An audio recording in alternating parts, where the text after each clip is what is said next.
Hay una frase que nos han repetido desde pequeños, que la justicia es igual para todos. Sí, igual que los fondos buitre compran vivienda pública por amar al prójimo, igual que Aznar defendía la paz mundial, igual que Manos Limpias suena detergente, porque en España la justicia es igual para todos, siempre que todos tengan el mismo apellido, el mismo partido, el mismo juez, el mismo medio de comunicación detrás, el mismo ritmo procesal, la misma fiscalía, la misma acusación popular y la misma suerte de caer en el juzgado adecuado. Vamos, una tontería, una minucia democrática, como vender vivienda pública a fondos de inversión y luego dar lecciones de patriotismo constitucional. Como tener un partido condenado por beneficiarse de una trama corrupta y seguir hablando de regeneración democrática con cara de haber descubierto el jabón. Como tardar 12 años en sentar a algunos en el banquillo mientras otros son fusilados políticamente en 12 minutos por una denuncia, un informe policial o una declaración interesada. Porque esa es la maravilla española. A unos se les aplica la presunción de inocencia, a otros se les aplica la presunción de tertulia. A unos se les exige prueba directa, documento, transferencia, firma, correo, testigo, notario, perito, satélite, ADN, confesión y que el Espíritu Santo comparezca como testigo protegido. A otros les basta con una denuncia de manos limpias, 3 titulares, una declaración de aldama, una hipótesis policial y un juez que diga: interesante, vamos a abrir una pieza separada. Pieza separada. ¡Qué expresión tan hermosa! Parece una carpintería. Le hemos hecho una pieza separada en nogal procesal con acabado de filtración mediática y tirador de acusación popular. Y luego te dicen: no, esto no es una causa general. No, es una causa particular que se expande como humedad en piso de alquiler. Empieza por una cosa, luego otra, y cuando quieres darte cuenta, están investigando si en 2007 el acusado compró una impresora con descuento y su primo segundo respiró cerca de una subvención europea. Y hoy vamos a hablar del sistema judicial español. No del ideal, ni de la Constitución en abstracto. Tampoco de los discursos de apertura del año judicial donde todos se ponen solemnes y dicen palabras como independencia, separación de poderes, confianza ciudadana, mientras media población piensa: sí, pero a este caso le han metido el turbo y aquel lleva 12 años durmiendo con un pijama. Vamos a hablar de la justicia como maquinaria real. Una maquinaria que demasiadas veces parece funcionar con 2 velocidades. Modo Ferrari judicial para unas causas, modo caracol para otras. Y no, esto no va a decir que todos los jueces sean corruptos. Eso sería demasiado simple y además no nos hace falta una querella, que bastante condena es tener que vivir en este país así. Esto va de algo más serio.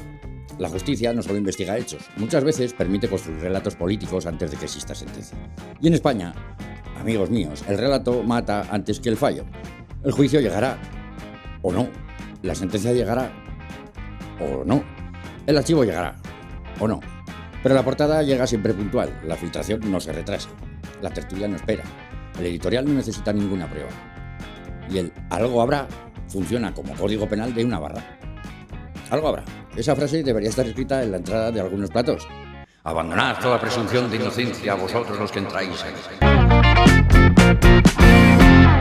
Nos han vendido la imagen de la justicia como una señora con venda en los ojos. La venda, la balanza, la espada... Muy bonito. La verdad que queda todo precioso. Pero en España esa venda aparece en AliExpress. Tapa un poco, pero según la luz se transparenta. La justicia española no es exactamente ciega. Es miope y selectiva. Con algunos casos dice: no veo indicios suficientes. Con otros dice: veo indicios, atmósfera, contexto, posibilidad, aroma, intuición, ambiente, vibración y un murmullo jurídico que me invita a seguir investigando. Y tú preguntas: señoría, ¿pero qué indicio concreto hay? Y responde: ya lo veremos. Esa frase, pues bueno, es peligrosa, porque investigar para encontrar indicios no es lo mismo que investigar a partir de indicios. Parece un detalle técnico, pero no. Es la diferencia entre buscar la verdad y salir con una red de arrastre a ver qué cae. El juez instructor tiene muchísimo poder, decide si admite una denuncia, decide qué diligencias practica, decide a quién llama, decide qué documentos pide, decide qué líneas abre, decide qué piezas separa, decide qué interpreta como indicio y qué interpreta como humo. Y el mismo hecho puede tener 2 lecturas completamente distintas. Ejemplo: pandemia. Una administración compra mascarillas deprisa, caro, mal, con intermediarios, proveedores extraños y contratos de urgencia. Opción A. Era una emergencia sanitaria mundial, había caos, miedo, precios disparatados, hospitales colapsados y administraciones comprando como podían. La opción B. Esto es una trama criminal organizada con tentáculos hasta en el último despacho. Las 2 hipótesis pueden investigarse. El problema empieza cuando una de ellas se convierte en un relato dominante antes del juicio, porque entonces ya no estamos ante la justicia, estamos ante una producción audiovisual. El juez abre, la UCO informa, el medio filtra, la tertulia condena y el partido rentabiliza. Y el ciudadano, que bastante tiene con pagar la luz y sobrevivir a la cesta de la compra, recibe una serie por temporadas. Temporada 1, la denuncia. Temporada 2, el informe. Temporada 3, el testigo. Temporada 4, la ampliación. Temporada 5, la pieza separada. Temporada 6, archivo parcial, pero da igual porque ya nadie se acuerda. Y el sistema dice: esto es Estado de Derecho. No, esto empieza a ser estado de relato. Antes que...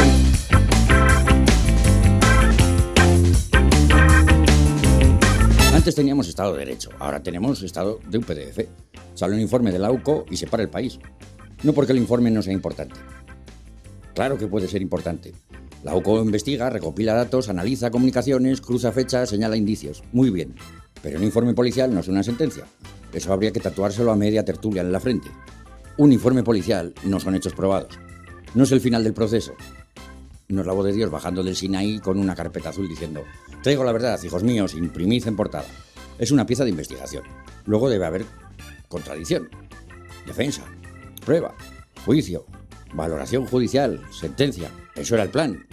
Al menos antes de que España decidiera sustituir el proceso penal por un comentario de actualidad. Ahora el procedimiento real parece otro. Día 1 aparece un informe, día 2 la filtración, día 3 la portada, el día 4 la tertulia, el día 5 la editorial con palabras como cerco, trama, régimen y hedor.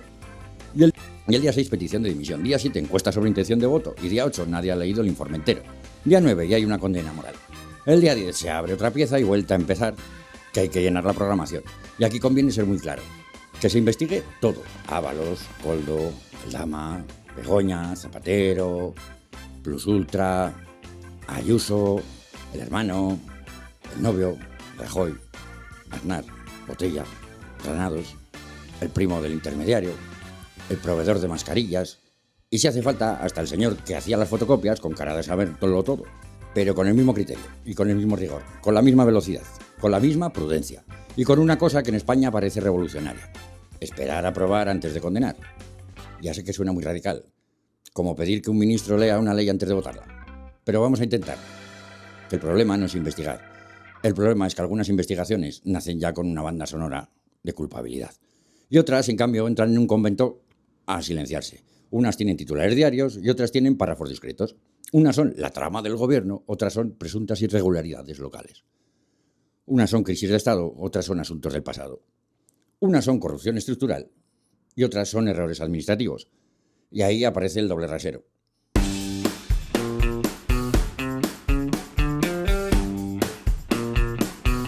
No siempre la sentencia, muchas veces antes, en el arranque, en el ritmo, en el foco, en el encuadre, en la intensidad, en qué caso merece convertirse en terremoto nacional y cuál puede esperar sentado 12 años en una sala a que pase el tiempo. Hablemos de manos limpias, ese nombre, manos limpias. Es como llamar dulce hogar a un fondo buitre, o como llamar libertad a privatizar servicios públicos, como llamar sentido común a gritar. Manos limpias suena a detergente, pero la política española funciona muchas veces como empresa de reparto judicial. Tengo una denuncia contra alguien del gobierno. Perfecto, se la llevamos al juzgado en menos de 30 minutos. ¿Quiere esta de acusación popular? Y no se trata de decir que toda denuncia suya sea falsa, no. Sería demasiado fácil. El problema es otro. Una denuncia con carga política puede activar una causa de impacto brutal, aunque su base inicial sea discutida por la Fiscalía o dependa de publicaciones, indicios débiles o interpretaciones muy expansivas. Y eso, en una democracia, debería hacernos levantar una ceja. Como mínimo, una ceja.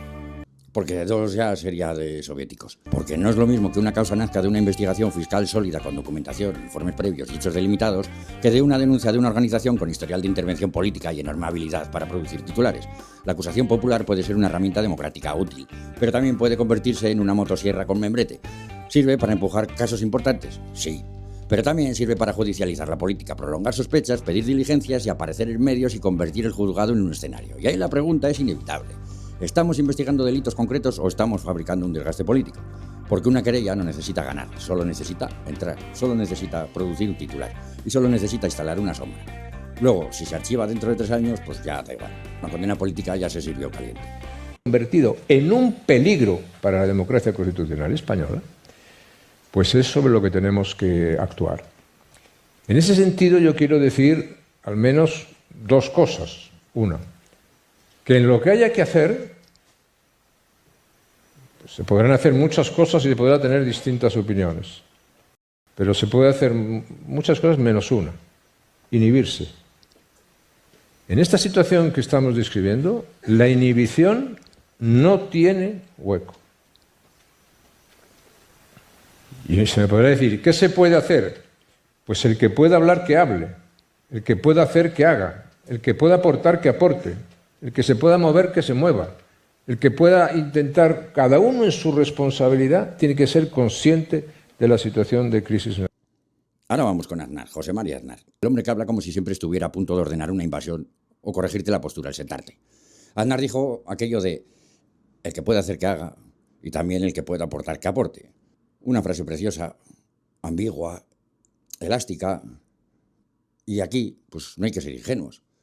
Aznar no es tu vecino del tercero diciendo el que puede hacer que haga, porque hay que limpiar el portal. Aznar es un expresidente del gobierno. Tiene ascendencia sobre sectores del PP. Tiene redes en medios. Tiene interlocución con empresarios. Tiene influencia en bloque conservador. Tiene peso simbólico en una derecha que todavía se mira en él como quien mira una foto de comunión con misiles. Cuando Aznar dice el que puede hacer que haga, no hace falta que especifique. Ese es el poder. El poder real no necesita instrucciones detalladas. No manda un Excel con tareas. Medios, generar clima de legitimidad. Asociaciones, presentar querellas. Juristas, redactar manifiestos. Políticos, bloquear instituciones. Tertulianos, gritar golpe cada 8 minutos. Fondos de inversión, esperar sentados que lo público ya caerá. No, el poder dice una frase y cada cual entiende su función. El periodista entiende que puede apretar. El partido entiende que puede bloquear. La asociación entiende que puede denunciar. El jurista entiende que puede firmar. Y el empresario entiende que puede financiar. El juez, si quiere darse por aludido, pues no necesita recibir un sobre lacrado con águila imperial. Y ojo, no estamos diciendo que Aznar ordene delitos. No, no seamos torpes. Aznar no va por ahí diciendo procedan ustedes a la guerra judicial, mis pequeños creyentes. Esto no es una película de villanos. Es bastante más fino, más español y más viscoso. Aznar crea el clima. Aznar legitima una movilización total. Aznar dice no os inhibáis. Y en ese no os inhibáis cabe casi todo lo legal, lo mediático, lo político y lo moralmente pestilente. Cabe la manifestación, cabe la querella, cabe el recurso, cabe el editorial, cabe la presión, cabe el bloqueo, cabe el ruido, cabe la sospecha permanente. Y luego si alguien pregunta, ¿usted a quién se refería? Pues la respuesta es a los ciudadanos. Claro, a los ciudadanos. A Paco, fontanero de Albacete, o Mari Carmen, jubilada en Lugo. A un magistrado, a un empresario del IBEX, a un director de periódico. Todos ciudadanos. Todos iguales, como la justicia. Casualidad más redonda. Y si hablamos de Aznar, hay que hablar de Ana Botella. No por ser la mujer de. Ese recurso barato se lo dejamos a la derecha cuando habla de Begoña Gómez o de Irene Montero. Aquí hablamos de Ana Botella porque fue alcaldesa de Madrid y porque bajo su mandato se produjo una operación gravísima, la venta de vivienda pública a fondos de inversión. Jurídicamente, aquella operación terminó sin condena firme para Botella. Políticamente fue una vergüenza, porque la pregunta no es solo si hubo responsabilidades contables finales. La pregunta es, ¿qué modelo de país permite que vivienda pública destinada a familias vulnerables acabe en manos de fondos de inversión? Y luego, esta misma gente te habla de constitución, de orden, de libertad, de seguridad jurídica de España. España, sí, España convertida en catálogo inmobiliario para los fondos buitre. España como agencia de oportunidades para señores que no distinguen un barrio de una cartera de activos. España como país donde lo público se vende y luego se llama eficiencia. Donde una vivienda protegida puede terminar convertida en producto financiero. Donde familias que necesitaban estabilidad pasan a depender de un fondo cuyo corazón social cabe en una hoja de cálculo. Y años después Aznar dice, el que puede aportar que aporte. Hombre, algunos aportaron muchísimo. Aportaron viviendas públicas al mercado especulativo. Aportaron privatizaciones. Aportaron autopistas ruinosas. Aportaron guerras. Aportaron fundaciones, aportaron doctrina, aportaron ese perfume tan nuestro de lo público es ineficiente hasta que lo compra un amigo y entonces se convierte en una oportunidad estratégica. Cuando Aznar dice que el que pueda aportar que aporte, uno se pregunta si habla de democracia o de cartera de contactos, porque algunos en este país han aportado tanto que se llevaron hasta las viviendas públicas en lotes como quien compra yogures en una pieza. Llegamos a Mariano Rajoy, el hombre que convirtió el no me consta en arquitectura constitucional. Rajoy es fundamental para entender cómo funciona el poder español. No porque haya sido condenado, que no lo fue, y hay que decirlo.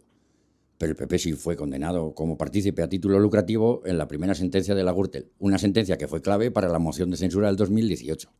El problema es político. Un partido con caja B, con tesoreros, con sobres, con donantes, con adjudicaciones, con reformas de sede, con años de financiación irregular. Y su líder, durante buena parte de esa etapa, sale con el viejo truco español. No sabía nada. Que es fascinante. En España puedes presidir un partido, ganar elecciones, gobernar un país, nombrar cargos, controlar estructuras, dirigir campañas, ocupar Moncloa, pero cuando aparece la caja B eres como un turista perdido en Génova. No sé, no recuerdo. No me consta. Eso lo llevaba el tesorero. ¿El tesorero? Una figura mitológica española. El tesorero es al partido lo que el mayordomo al crimen clásico. Si hay sangre en la alfombra, pues el asesino, el mayordomo. Que si hay sobres en Génova, pues el tesorero. Si hay contratos raros, pues el técnico. Y si hay comisiones, pues el intermediario. Si hay rescate, un comité. Y si hay vivienda pública vendida a fondos, pues fue el mercado. Si hay guerra, pues fueron las circunstancias. Si hay desastre, fue Zapatero. Rajoy entendió algo esencial. En España, la responsabilidad política no existe si no hay condena penal personal. Y como la condena penal exige prueba individualizada, firma, dolo, acto concreto y conexión directa, el gran jefe debe de sobrevivir. No porque sea inocente políticamente, sino porque el sistema está diseñado para que la culpa suba mal. La mierda cae hacia abajo. La responsabilidad nunca sube. Es la hidráulica del poder. Vamos con Ábalos. Porque aquí también hay que hilar fino. Ábalos era ministro. Y eso significa que tomaba decisiones, daba órdenes, participaba en la gestión. Tenía asesores, tenía gente alrededor. Y durante la pandemia el Ministerio de Transportes y de Fomento hizo compras de emergencia. Hasta ahí eso no es delito. Eso es gobierno. El problema aparece si se demuestra que hubo comisiones, trato de favor, beneficio ilícito, conocimiento de irregularidades, intervención dolosa o participación en una trama. Eso hay que investigarlo, pero también hay que probarlo. Y aquí viene la parte delicada. Las declaraciones de Aldama pueden ser relevantes, pero una declaración de un investigado no puede convertirse automáticamente en una verdad judicial. Aldama puede aportar datos, sí. Puede señalar hechos, pues también. Puede abrir líneas, todas las que quiera, pero también puede tener intereses. De hecho, los tiene.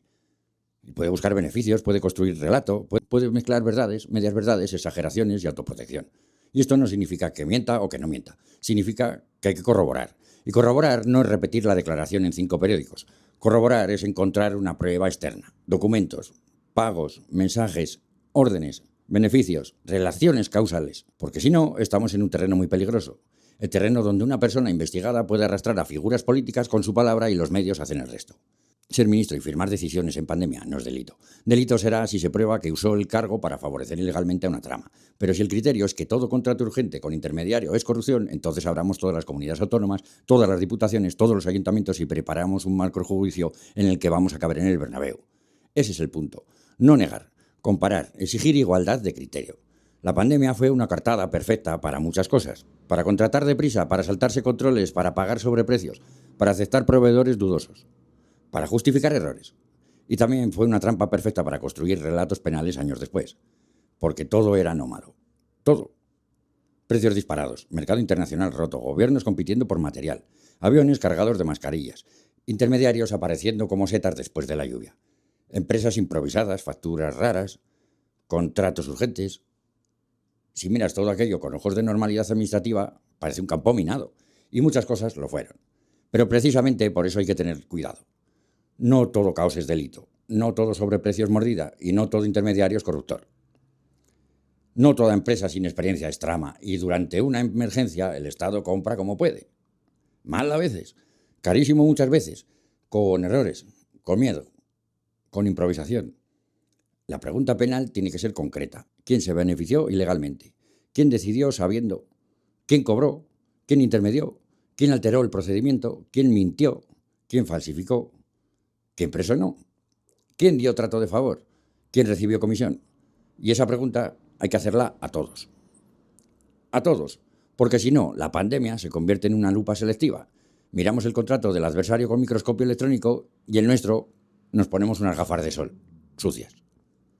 El caso de las mascarillas de Almería es muy útil porque rompe el relato único. Cuando hablamos del caso mascarillas parece que solo existió Koldo. Parece que durante la pandemia solo contrató el gobierno central. Parece que las comunidades autónomas estaban en monasterios cultivando lavanda. Pero no. Contrató todo el mundo. Comunidades, diputaciones, ayuntamientos, ministerios, empresas públicas. Medio Estado comprando mascarillas como si fueran cromos del apocalipsis. Y cuando aparece un caso que afecta al PP, el relato cambia. Ya no es la corrupción del PP, es un caso en Almería. Ya no es el sistema Feijóo, es la Dirección Nacional ha actuado rápido. Y ya no es la derecha corrupta, es presuntas irregularidades de cargos provinciales. La palabra provincial funciona como lejía, reduce mucho el daño, lo encierra, lo baja de categoría, como si la corrupción en una diputación fuera corrupción de segunda división, como si el dinero público provincial fuera dinero del Monopoly, como si las mascarillas de Almería no las pagaran ciudadanos reales. Como si un contrato irregular en una provincia fuera menos grave porque no sale en prime time con la música. Y ahí está el doble rasero mediático. No en que se informe de un caso y no del otro, sino en cómo se empaqueta. Uno es categoría nacional, otro es categoría local. Uno es sistema, otro es excepción. Uno implica a todo el partido y el otro se corta por la rama. Uno se usa para tumbar al gobierno, otro para demostrar que el partido actúa. Qué cómodo, qué limpio, qué asquerosamente eficaz. Y ahora vamos con Isabel Díaz Ayuso.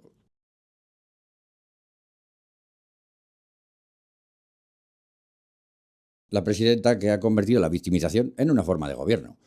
Ayuso tiene una habilidad casi artística. Cualquier pregunta incómoda se convierte en ataque. ¿Preguntas por su hermano? Campaña contra mí.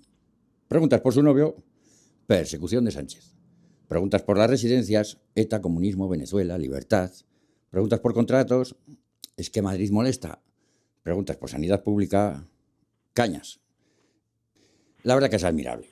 Eso sí, es admirable en el sentido en el que también puede serlo una cucaracha sobreviviendo a una explosión nuclear. El caso de su hermano fue archivado judicialmente, de acuerdo. Pero políticamente sigue siendo escandaloso que en plena pandemia un familiar directo de una presidenta cobrara por gestiones vinculadas a un contrato público de mascarillas.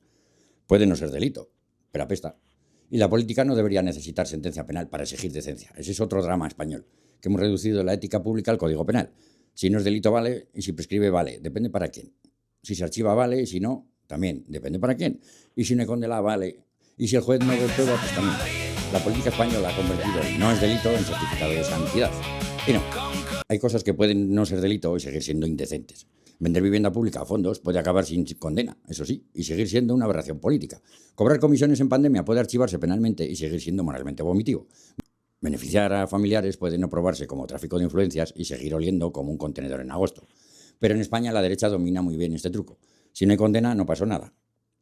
Pero depende para quién. Y si hay investigación contra ellos, es que es una persecución. En cambio, si se investigan al rival, el archivo no se limpia nunca. Si archivan al rival, los jueces es que están politizados. Y si archivan el suyo, Estado de Derecho. Si imputan al rival, dimisión. Si imputan al suyo, resistiremos. La coherencia, esa especie extinguida. El caso de Alberto González Amador es una obra maestra del cambio de foco. Empieza con presunto fraude fiscal.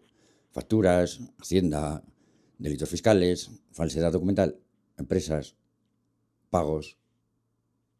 Una trama de números, papeles y explicaciones muy incómodas. Pero mágicamente el foco se desplaza. De pronto lo importante no es el presunto fraude. Lo importante es la filtración, el correo, la fiscalía, el fiscal general, el gobierno, el ataque a Ayuso, la persecución, la dictadura, el régimen. Y si parpadeas, ya no estás hablando de impuestos. Estás hablando de Pedro Sánchez. Estás hablando de Pedro Sánchez destruyendo el Estado de Derecho para hundir a una ciudadana particular que casualmente es pareja de la presidenta de Madrid. Es un truco magnífico. Entra Hacienda, sale persecución. Entra fraude, sale víctima. Entra correo, pues sale un golpe. Entra un correo, pues sale un golpe institucional. La derecha española debería dar cursos de magia narrativa. Cómo convertir un problema fiscal en una causa por la libertad. Eso sí, de nivel avanzado. Incluye prácticas. Y aquí no se trata de negar que una filtración puede ser grave, que puede serlo. Claro que puede serlo. El uso indebido de información procesal o fiscal puede vulnerar derechos. Pero el problema es la desproporción del relato, porque el posible fraude queda enterrado bajo el caso del fiscal. Y entonces la pregunta inicial se evapora. ¿Qué hizo González Amador? ¿Qué facturas emitió? ¿Qué regularización intentó? ¿Qué sabía? ¿Qué se ha aprobado? ¿Qué queda pendiente? Eso pasa a segundo plano. El centro emocional es, han atacado a Ayuso. Y ahí Ayuso gana, porque Ayuso no necesita demostrar inocencia. Necesita parecer perseguida.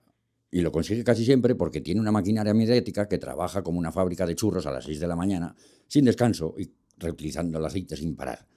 Vamos con Begoña Gómez y Zapatero. Dos casos diferentes pero útiles para explicar el mismo mecanismo. El delito de contexto. No se trata solo de probar un hecho concreto, se trata de rodear a una figura política de sospecha. En el caso de Begoña Gómez, la derecha no habla solo de una ciudadana concreta, habla de la mujer de Sánchez.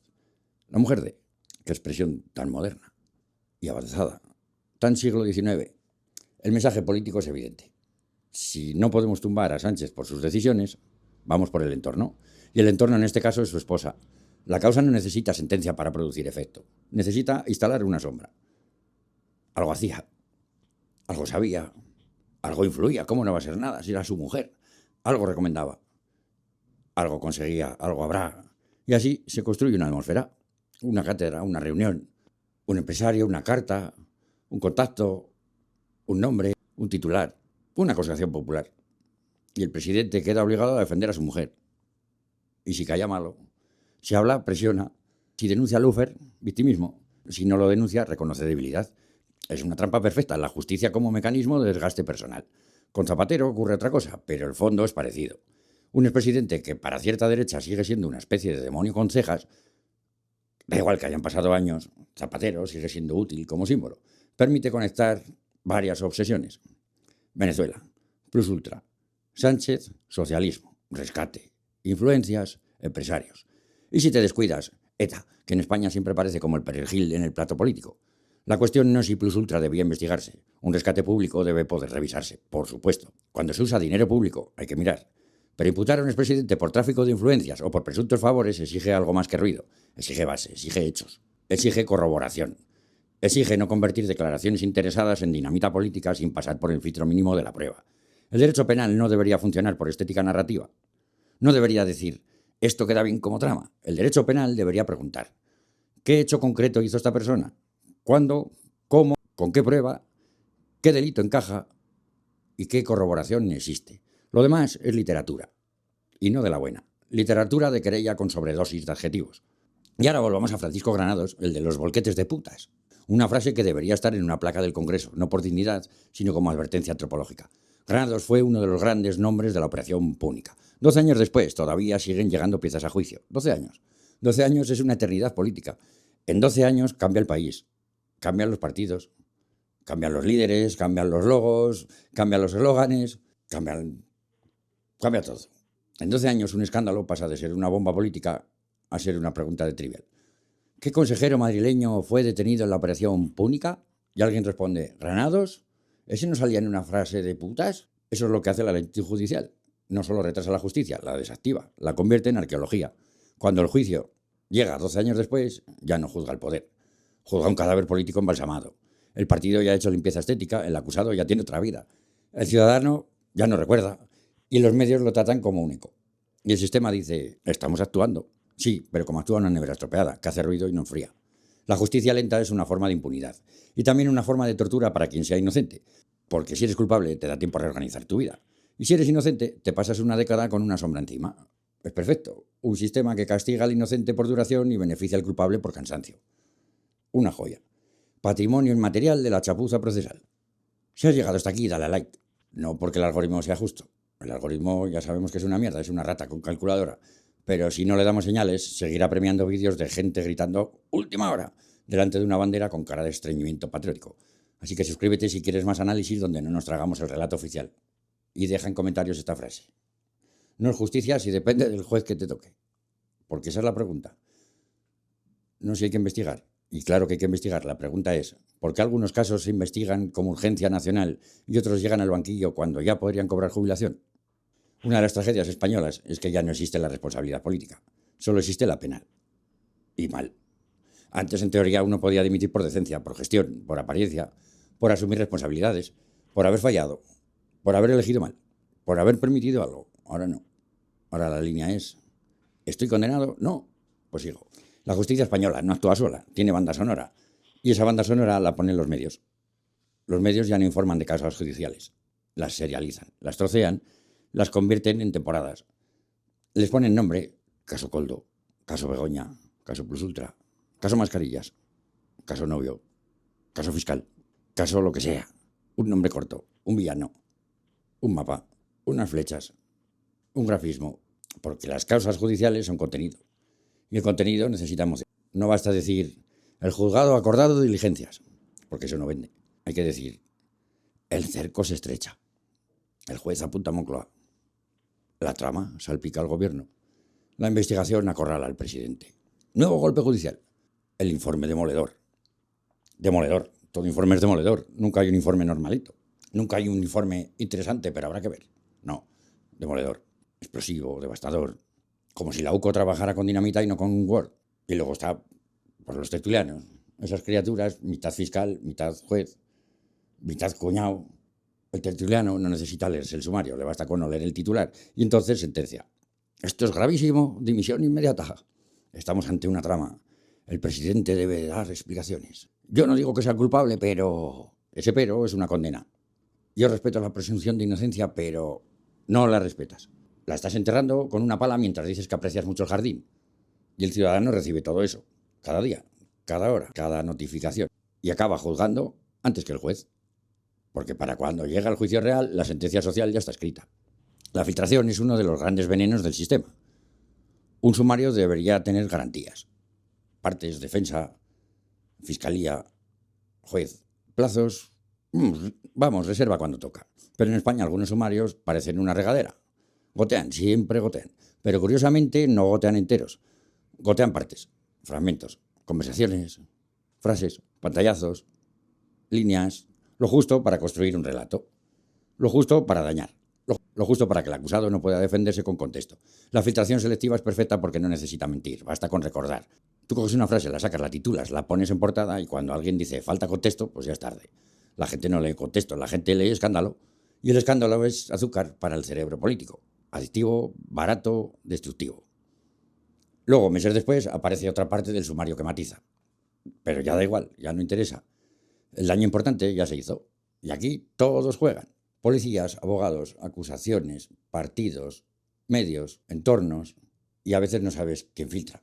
Pero sabes quién se beneficia. Y casi siempre se beneficia quien consigue instalar la primera impresión. Porque la primera impresión en política es como el olor a fritanga en una cocina. Luego cuesta mucho quitarlo. Y hay que decir también una cosa incómoda para la izquierda. La izquierda muchas veces se defiende fatal. Muy mal. Como si fuera un duelo con un justificante. La derecha monta una ofensiva judicial mediática y la izquierda responde, vamos a esperar a que pronuncien los tribunales. Muy digno, muy republicano. Y muy suicida también.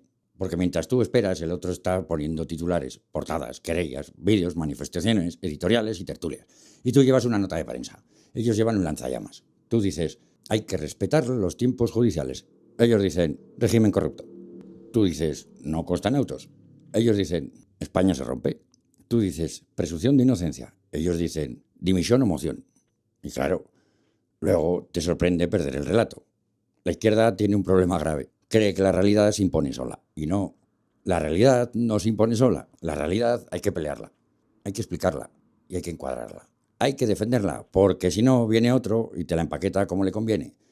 Por eso este vídeo no debe decir simplemente todo es lawfare. No. Debe decir, vamos a mirar los criterios, vamos a comparar los ritmos, vamos a preguntar por qué unas denuncias arrancan con alfombra roja y otras causas llegan 12 años tarde.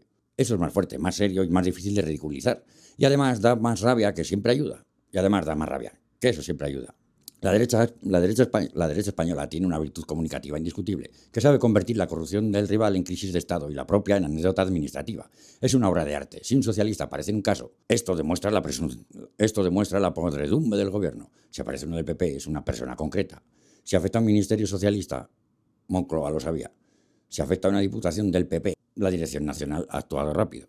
Si el caso salpica a la mujer de Sánchez, el presidente debe dimitir. Si salpica al novio de Ayuso, es un ataque personal contra una mujer libre. Si una acusación popular denuncia a Zapatero, es gravísimo. Si se habla de la venta de vivienda pública a fondos, tema judicialmente cerrado. Tema cerrado. ¿Qué frase tan útil? Cerrado para ti, abierto para quienes perdieron su vivienda pública. Cerrado para los responsables, abierto para los fondos que hicieron negocio. Abierto en la memoria social. Pero eso no cuenta. Lo que cuenta es poder decir que no hay condena. Y así han convertido el archivo judicial en un detergente político. Metes un escándalo, sale blanco aunque huela. Y por eso hablamos de casino. Porque un casino tiene reglas. No es caos.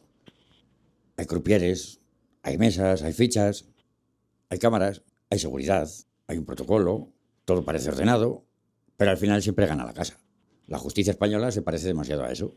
Hay normas, hay recursos, hay plazos, hay jueces, hay fiscales, hay autos, hay sentencias, pero el ciudadano mira y siente que algunos siempre salen mejor, que algunos tienen más fichas, mejores abogados, más medios y más paciencia, que están más blindados, que tienen más influencia y más capacidad de esperar.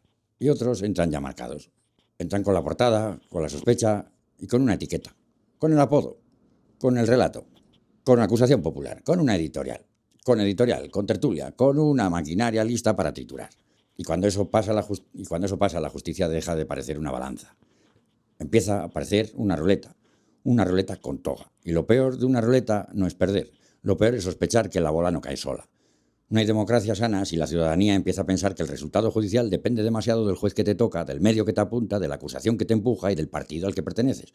No hay democracia sana si una denuncia puede valer más que una prueba.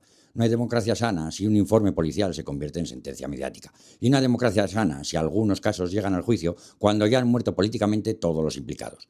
No hay democracia sana si la responsabilidad política solo aparece para atizar al enemigo. No hay democracia sana si la responsabilidad política solo aparece cuando afecta al enemigo. No hay democracia sana si quienes privatizaron, vendieron vivienda pública, gobernaron partidos con cajas B o bendijeron redes clientelares siguen dando lecciones de limpieza democrática desde púlpitos de mármol. La justicia no puede ser un casino, no puede ser una serie y no puede ser una trituradora. Tampoco puede ser una herramienta de desgaste. Pero en España, demasiadas veces, lo parece. Y cuando algo aparece y cuando algo parece injusto durante demasiado tiempo, aunque jurídicamente esté lleno de sellos, autos y tecnicismos, políticamente empieza a pudrirse.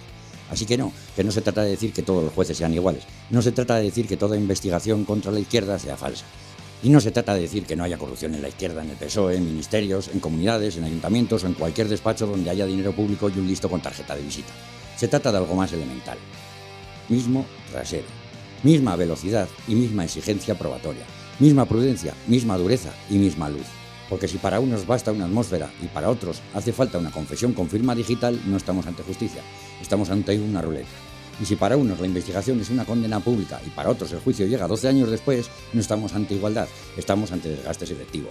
Y si quienes vendieron lo público, protegieron lo privado, ampararon redes de clientelares y salieron políticamente indemnes, ahora nos dan lecciones de democracia, entonces no estamos ante una generación, estamos ante un teatro. Un teatro caro y un teatro malo. Teatro con toga, bandera editorial y acusación popular. Y el problema no es solo que nos tomen por idiotas, el problema es que demasiadas veces les funciona. Porque al final esa es la gran tragedia española. No que la justicia sea lenta, no que la política sea sucia y no que los medios griten, que eso ya lo sabíamos. La tragedia es que todo junto se fabrica para dar una sensación insoportable. Que la verdad importa menos que el relato. Que la prueba llega después del titular y que la sospecha vale más que la sentencia. Que el poder de verdad nunca afirma nada, que solo dice que el que puede hacer, que haga. Y luego aparecen querellas, portadas, informes, filtraciones, bloqueos, recursos y tertulias. Y una ciudadanía mirando a la pantalla preguntándose si sirve en una democracia madura o en un casino solemne con columnas, togas y olor a expediente viejo. La justicia debería ser ciega, pero en España demasiadas veces mira de reojo. Y lo peor no es que mire, lo peor es que todos sabemos hacia dónde. Justicia lenta, justicia selectiva. Y luego dicen que la venda es para no ver. Si te ha gustado este vídeo, dale al like. Ponme en los comentarios lo que piensas y nos vemos en el siguiente vídeo. Hasta otra.